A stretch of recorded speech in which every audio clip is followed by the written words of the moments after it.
Right now, as the tractor's starting to form up into some lines, we'll start looking at a few of them in a bit more detail. First tractor in the line, County Super 6, sir? Yes, that's right. It's made in 1963. They found basically around a 95 horsepower 10-stage engine with a quarter major and put four-wheel drive on the front of it. Thank you very much. Do you know much about the history of this? No, right, not a lot. I think it was made. It went to France for a while and then came back for a dealer somewhere about 10 years ago.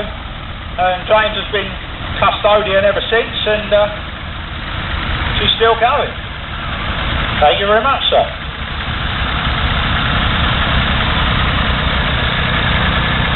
Next in the line, we have a very nice field marshal. I believe this has been in the same family from new. Do you care to tell us a bit more about it, or? Yes, it belongs to Dennis Bishop. It has been in the family all its life. Spent its life either thrashing, contracting, or winching. Yeah, and it's basically all of its life. It's been maintained, but it hasn't had a lot of work done to it. Recently, it's undergone an overhaul, but that's the first major work it's had done in 65 years of ownership. So. It's certainly a testament to Marshall's engineering. Thank you very much. This one, I can tell you a bit more about this, because this is mine. This is an International Harvester B275. This has been a local tractor from new, as far as we know. We purchased it from the Burgesses at Smarty in the late 80s.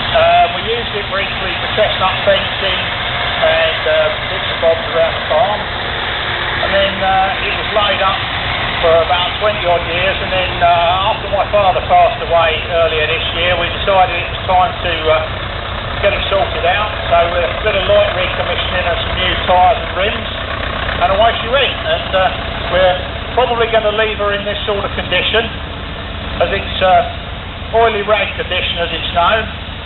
Because that's how it lived on the farm, and it's still functional, so that's probably how we're going to leave it. Right, next one in the line, John Deere. What model is this? The 1941 Model B. Right, thank you very much. And that's a 4-stroke twin, yes, yeah. Local tractor.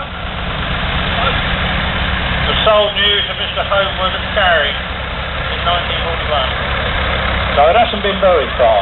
No. It is at Rucking. Oh, thank you very much, sir.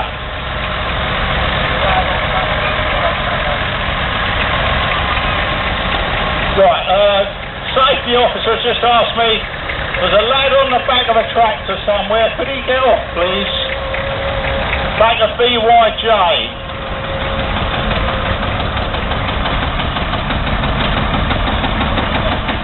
Right, next tractor in the line. I know a bit more about this. This is my Faults of Major Diesel. It's fitted with a Cook's 10-ton 2-speed winch. Know very little about this one. It's been, I saved it from being exported to Poland about 5 or 6 years ago. Mechanically, we didn't have to do a lot to it, and it's still used. Occasionally we get winching jobs to do with it. Useful tractor about the place. I'm slowly working my way through it, but it's like everything else, it's time consuming and expensive.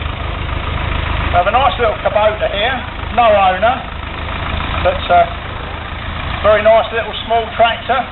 Looks very useful, but I don't know any more about it. Right, now we have two tractors here, single cylinder hot bulb tractors. Hot bulb refers to the method of ignition. They're diesel tractors, but they rely on a hot bulb which you preheat with a gas burner to get it running, and then they're sort of self-igniting. They carry on their own, don't they? Tell us any more about these, Richard? You want me to? Right. Well, Andy's told you he's vice chairman. I'm actually the chairman. So we've really got a full committee out here. Anyway, SFB tractors. They were built from 1935 up till about 1964. The SFB company was running for many years before that, producing all sorts of agricultural equipment, thrashing machines, steam engines, and you name it. But they grabbed hold of a German lance and decided to copy the hot bulb engine. And the two you see here today are the last of the line. They've got fancy hydraulics and everything like a modern tractor. The only thing is they never changed the engine. They just carried on with the hot bulb engine, which to some isn't very efficient, but I've never found a problem with it. It runs the saw bench for hours.